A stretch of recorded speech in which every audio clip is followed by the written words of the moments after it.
Welcome to another edition of the Big News Roundup. I'm Bill Thomas, and here's what you need to know right now. A leading Democrat pledges to eliminate income tax in a desperate bid to attract voters. Political consultant James Carville accuses President Trump of hating the U.S. Passengers at American airports wait up to 5 hours to pass through security thanks to the Democrat-led DHS shutdown, and rumors spread about his and hers plastic surgery for a Hollywood power couple after upset fans claim they look exactly like wax figures. All this and a bunch more is coming up right now on the Big Roundup. We have a great deal to get to today, and we begin with this. Hoping to provide a jumpstart to his flagging political career, New Jersey Senator Cory Booker now attempting to curry favor with voters by introducing a measure which would eliminate income tax for millions of Americans. There's a novel idea. The Democrats' sweeping bill is called the Keep Your Pay Act, and in a nutshell, it abolishes all federal income taxes on the first $75,000 earned by most married couples. The plan also gives similar proportional relief to single filers, substantially expands child tax credits, and provides other significant deductions as well, basically wiping out the yearly tax bill for the average U.S. family. And Mr. Booker brags that his proposal is a complete game changer for working people who are currently struggling to make ends meet in the face of out-of-control expenses and an economy which is stacked against them. He also says his plan will finally reset the table and give everyone a fighting chance to get a slice of the American dream once again. Well, we all had a slice or two until the Democrats hijacked the entire pie. Of course, the devil is always in the details, and as can be expected, Booker's vision comes with a bit of a catch. Now, according to the lawmaker, he plans on funding the extraordinarily expensive bill by severely hiking taxes on the rich, also on corporations, and on top executives as well. Yeah, it's the Robin Hood syndrome, tired, old, pathetic, divisive strategy. In his own words, however, he's merely unrigging our current crooked tax system by forcing our country's top earners and the largest corporations to finally start paying their fair share into the kitty. They already pay more than their fair share, but Mr. Booker, pretty good try. In case you're not overly familiar with this Booker character, the 56-year-old senator has already been representing New Jersey on Capitol Hill since 2013, and later this year, he's apparently aiming for congressional re-election yet once again. Additionally, amid a wide-open field of bland and uninspiring Democrats, it's also rumored that he may actually be gearing up for a potential run at the White House in 2028 as well, and using the announcement of this new bill as a way to reintroduce himself to the American public before the competition begins for real. There you go. Gotta buy your way into office. Final thought, and this is the News Roundup Lowdown. And we're going to pause right now to bring you this breaking news roundup alert. Senator Cory Booker, the former Democrat from New Jersey, has apparently just made the big switch. He's now officially morphing into a Republican, and this is absolutely amazing.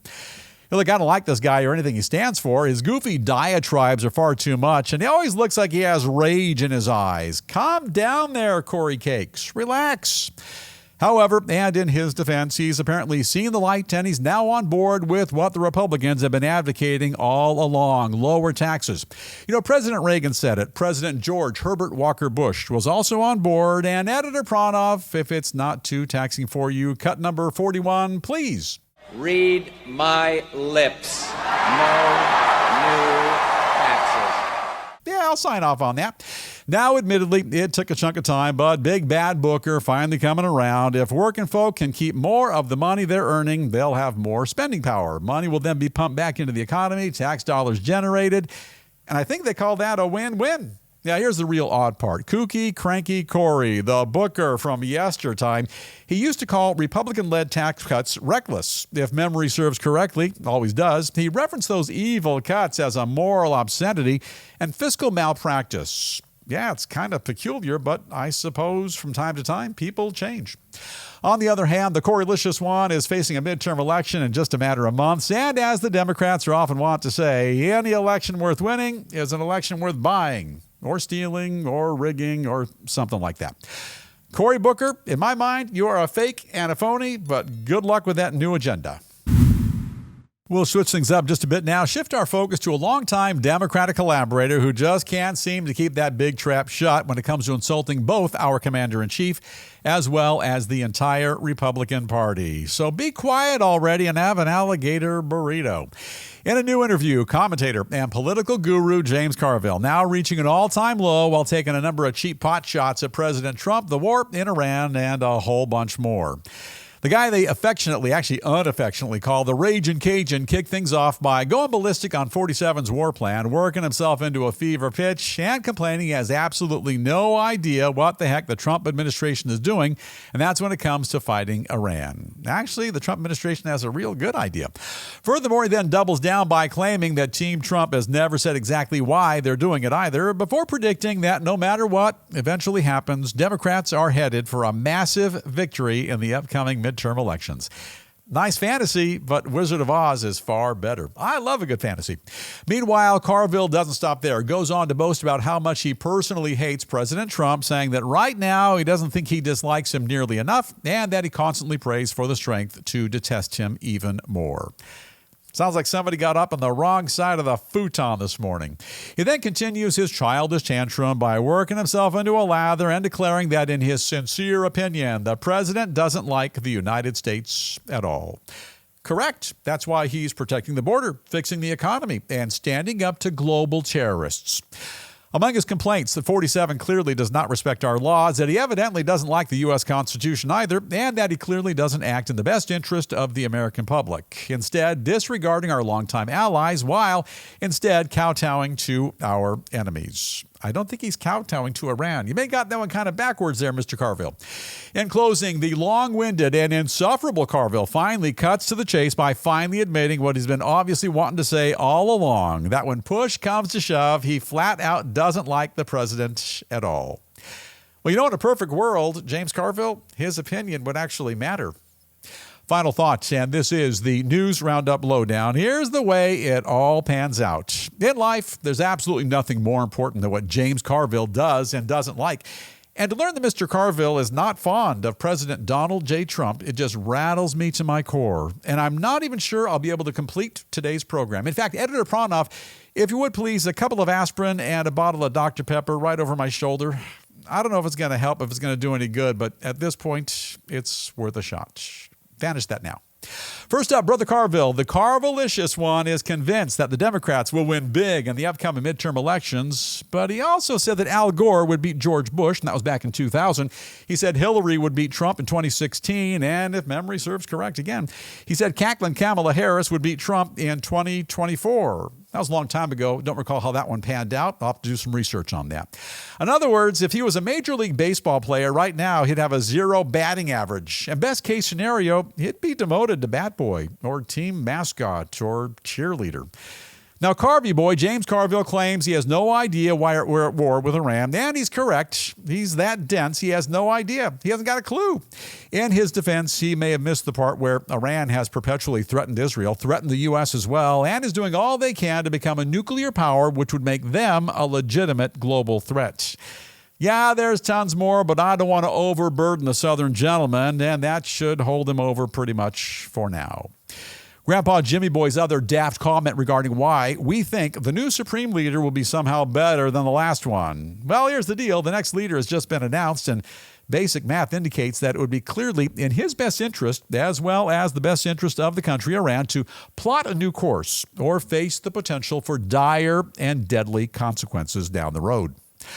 Recapping a sad day here in the News Roundup newsroom. A tired, washed-up, confused, one-trick pony political strategist who is absolutely on nobody's radar. He is less than fond of President Trump. And that, in my mind, is simply earth-shattering. Turning now to the potentially dangerous and rapidly spreading consequences of the Democratic-led partial government shutdown of our nation's Department of Homeland Security.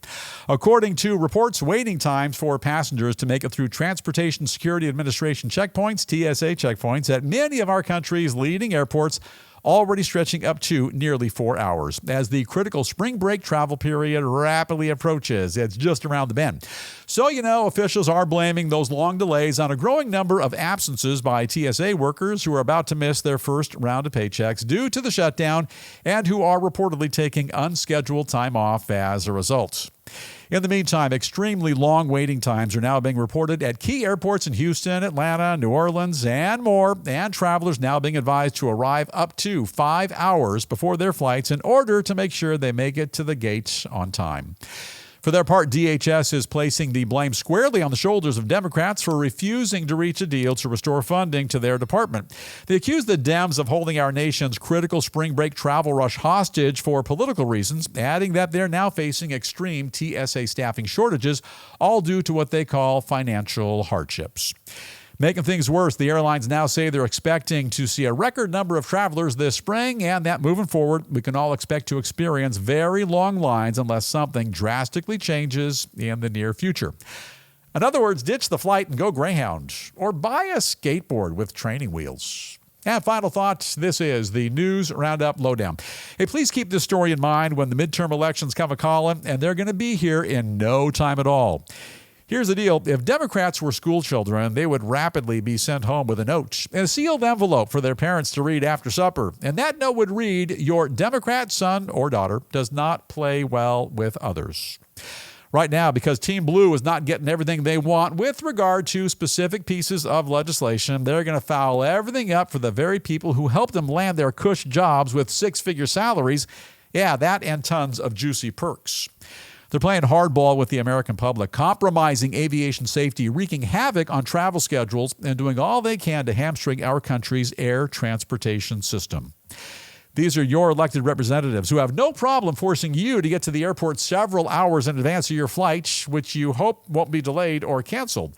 If the planets align and you don't get bumped from the jumbo, you'll most likely get a middle seat, like I always do, with a plus-size fella on that side and a mom with a 2-year-old on the other side. And have a remarkably pleasant flight. Come on, Democrats, do your job. End that partial shutdown. Help to ensure everyone's safety and keep the country moving. And by the end of this week, I better hear those 9 magic words. Editor Pranov, roll tape. You are now free to move about the country. Cleared for takeoff. And now I have no idea what's next. Where do we go from here? We'll change directions now and take a look at some unexpected repercussions from the war in Iran regarding its potential impact on the future of the Chinese communist regime. According to a number of security experts, China's leaders are now extremely on edge following our nation's military strikes against Tehran, and their biggest fear concerns the possibility of a chain reaction, which, think about it, could eventually destabilize their very own government. They say that ever since the war began last month, high-ranking communist officials have been holding a series of top-secret meetings to discuss the alarming potential that widespread anti-government protests similar to those in Iran could soon take place in their country as well. In particular, they say the Chinese authorities now point to the killing of Iran's supreme leader as one of the most disturbing and significant geopolitical upheavals of the entire century. Additionally, the experts go on to accuse China of making a strategic miscalculation by severely underestimating the likelihood of a U.S. military strike on Iran, adding that they're now extremely afraid the situation will light a fuse and ignite all of the pent-up anti-government anger which is brewing within their very own borders. Now, a couple of additional headlines we're also keeping our eyes on here in the News Roundup newsroom. And first up, former President Barack Obama announcing that the official dedication of his presidential center is now set to take place later this spring in Chicago, with celebrations scheduled to take place on the Juneteenth weekend with an impressive guest list. And among the luminaries who did not receive an invite, President Donald J. Trump, and more important, your News Roundup host. I wasn't invited. Moving along, rideshare giant Uber, I know those guys, just launched a new women-only option which allows female riders and drivers to be matched exclusively with each other nationwide. Meanwhile, that policy currently facing a class action lawsuit. Gotta sue somebody. The lawsuit in California, where Uber drivers argue that it blatantly discriminates against men.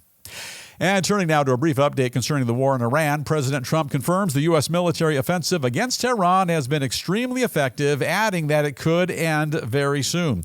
In the meantime, the president also says he's had a good conversation with Russian leader Vladimir Putin about the situation, while oil prices continue to surge due to the ongoing and highly destructive battle. If prices haven't gone up in your neighborhood, give it time. There's one station right here in Los Angeles, $8.21 per gallon. Now, a quick gander at a bit of showbiz news. And we kick things off today with a growing outrage at the absurdly high prices being charged for tickets to see Bruce Springsteen's bloated Land of Hope and Dreams American tour. According to angry fans, the boss and his pals are now asking for $1,000 apiece to score cheap seats in the upper deck, way up there, where they have their own zip code and everything, adding that basically no one who wants to hear his working class message, they can't afford to go and see the show. Now, look, I'm mildly fond of that Bruce Springsteen fella. And if you want to see the big show, bite the bullet, make some sacrifices. Quit your belly aching. Sell your car, or maybe stop eating for 6 or 8 months. Or think outside the box. We all have 3 or 4 kidneys. Sell one of your kidneys. By the way, little icing on the cake. The tour kicks off on March 31st in Minneapolis. So if you go, you might get lucky and run into some of those big players from the Minnesota Mafia, talking about Governor Tim Walz, or maybe even the ill one, Ilhan Omar. You might see him right out front, scalping tickets. Got to do what you got to do to make a buck. Turning now to a well-known Hollywood couple whose nearly unrecognizable appearances are sparking a great deal of concern for their well-being from their millions of their biggest fans all over the internet. According to reports following recent public appearances in which they look like figures straight out of a wax museum, rumors are now running rampant that rarely seen Ryan Gosling and his reclusive bride, Eva Mendes, have recently undergone significant amounts of plastic surgery. Hey, look, here's the bottom line. When you're a big-time Hollywood movie star, you gotta stay pretty, and there's nothing wrong with getting yourself dolled up just a bit from time to time. In fact, you're a News Roundup host, this guy. I've also had some work done, and all because at one time, I tragically looked like this. Editor Pranoff, cut number 9, please. Yeah, it was dreadful. So here's what I did. I popped into one of those plastic surgery clinics in the back of a dollar store, and now, just like Gosling and Eva Mendes, I'm finally ready for my close-up. No, not that close, Editor Pranoff. Gently zoom out. A little more. Perfect. Much better. Thank you very much. And now time for us to call it a wrap on the big news roundups. Have an awesome day today. Stay safe. If you haven't done so already, it's right over yonder. The old subscribe button. Give it a click. And with that, we're going to dim the lights and fade to black. And we'll see you right back here next time with another episode of the Big News Roundup.